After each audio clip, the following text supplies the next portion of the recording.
Assalamualaikum warahmatullahi wabarakatuh. Apa khabar semua? Okey, cikgu harap semua sihat walafiat. Okey, pada minggu ini kita akan sambung pembelajaran kita untuk bahasa Melayu. Okey, pada minggu ini kita akan masuk topik yang baru iaitu membina ayat mudah berdasarkan gambar. Okey, minggu ini kita akan masuk dulu bahagian yang pertama, membina ayat mudah. Jadi semua cikgu harap anak-anak telah bersedia untuk mendengar dan mengikuti pembelajaran kita untuk hari ini. Selamat belajar anak-anak. Okey anak-anak, sebelum cikgu terangkan bagaimana cara membina ayat berdasarkan gambar, cikgu akan terangkan dulu cara-cara menulis ayat dengan betul. Okey. Yang pertama, apa yang perlu anak-anak tahu adalah penggunaan huruf besar. Dalam ayat, huruf pertama bagi perkataan pertama dalam ayat mestilah menggunakan huruf besar. Dan yang kedua adalah nama orang juga perlu menggunakan huruf besar. Okey, yang kedua adalah titik. Dalam setiap ayat, pastikan di belakang atau di hujung ayat mestilah ada titik. Dan yang ketiga, jarak. Pastikan anak-anak menulis ayat mestilah mempunyai jarak di antara satu perkataan dengan satu perkataan. Okey, sekarang cikgu akan terangkan cara membina ayat mudah berdasarkan gambar. Okey, gambar yang akan cikgu gunakan di sini adalah gambar gula. Nampak tak gambar gula anak-anak? Jadi macam mana kita nak bina ayat berdasarkan gambar gula? Okey, pada minggu ini kita akan bina ayat menggunakan perkataan ini. Jadi setiap ayat yang kita akan bina hari ini akan menggunakan perkataan ini dan diikuti dengan objek. Objek ni apa pula cikgu? Objek ni adalah merujuk kepada gambar. Jadi gambar dekat sini adalah gula. Jadi objek di sini adalah gula. Dan seterusnya diikuti dengan siapa. Siapa ni apa pula nak tulis? Okey, siapa ini adalah merujuk kepada orang. Tak kisahlah siapa pun. Ibu ke, ayah ke, saya ke, abang ataupun sesiapa sahaja. Jadi macam mana tu kita nak bina ayat? Ini objek siapa? Okey, tengok. Okey, tengok cikgu tunjuk.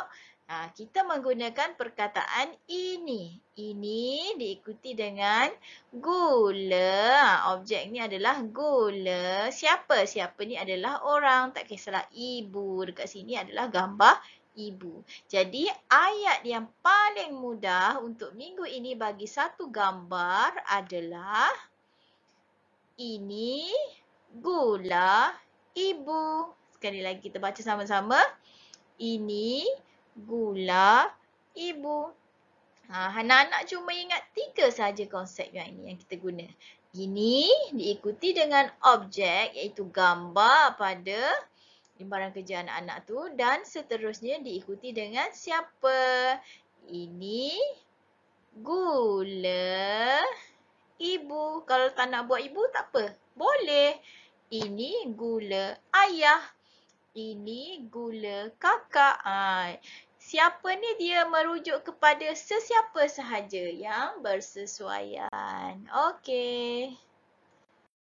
Okey, sekarang kita tengok contoh cara untuk membina ayat bagi gambar yang pertama iaitu gambar ceri. Okey, ini adalah gambar ceri. Jadi seperti yang telah cikgu terangkan tadi, cara untuk bina ayat yang mudah ini menggunakan perkataan ini. Diikuti dengan objek. Objek ini merujuk kepada gambar. Dan seterusnya siapa? Merujuk kepada siapa. Siapa ni tak kisahlah siapa-siapa pun. Jadi ayat yang paling mudah untuk gambar ini adalah ini cherry. Okey, siapa? Siapa ni tak kisahlah nak buat siapa-siapa. Jadi kita tengok contoh ayat dia. Ini cherry Siti. siapa tu merujuk kepada Siti. Cuba anak-anak tengok. Ini objek adalah cherry dan siapa adalah Siti. Okey. Anak-anak kena ingat kalau kita nak tulis ayat, huruf yang pertama dalam ayat kena buat huruf besar. Dan nama orang kena buat huruf besar. Dan kena ada jarak di antara satu perkataan dengan satu perkataan. Dan yang terakhir, jangan lupa untuk tulis titik. Jadi bagi gambar cherry, ini adalah ayat yang paling mudah anak-anak boleh buat. Ini cherry Siti. Okey, sekarang kita tengok contoh gambar yang kedua. Okey, ini adalah gambar pizza. Jadi macam mana kita nak bina ayat menggunakan cara yang cikgu ajar tadi? Menggunakan perkataan ini. Objek pula adalah pizza siapa? Siapa ni terpulang nak buat siapa? Jadi, ayat yang paling mudah yang anak-anak boleh buat berdasarkan gambar ini adalah ini. Okey, kemudian objek. Objek adalah pizza siapa? Siapa? Tak kisahlah nak buat siapa pun.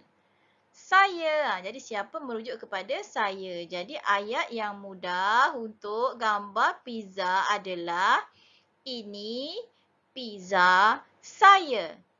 Okey, ingat ya, huruf yang pertama kena buat huruf besar. Jarak di antara satu perkataan dengan satu perkataan kena ada. Dan yang terakhir, jangan lupa buat titik. Kita baca sama-sama. Ini pizza saya. Okay, sekarang kita tengok gambar yang ketiga, iaitu gambar kopi. Okey, yang ni pun sama juga konsepnya, menggunakan perkataan ini diikuti dengan objek iaitu kopi dan diikuti dengan siapa. Siapa ni tak kisahlah siapa-siapa pun asalkan ada siapa. Jadi ayat yang mudah untuk gambar kopi adalah ini diikuti dengan objek adalah kopi. Kopi siapa? Bapa. Okey, ayat ini adalah ini kopi bapa. Ini kopi bapa. Okey, ingat cikgu kata tadi huruf yang mula-mula kena buat huruf besar I, lepas tu jarak di antara satu perkataan dengan satu perkataan kena ada dan yang terakhir kena ada titik. Okey anak-anak, itu tadi contoh membina ayat mudah berdasarkan 3 gambar yang telah cikgu bagi. Jadi senang je kan cara nak bina ayat. Hanya menggunakan 3 saja konsep yang cikgu ajar tadi, iaitu menggunakan perkataan ini diikuti dengan objek dan seterusnya adalah siapa. Jadi apa yang perlu anak-anak buat pada minggu ini? Cikgu dah bagikan lembaran kerja. So anak-anak kena bina ayat mudah berdasarkan gambar dalam lembaran kerja menggunakan ayat yang telah cikgu ajar untuk hari ini. Jadi selamat menyiapkan tugasan. Kita jumpa lagi dalam pembelajaran yang seterusnya. Assalamualaikum.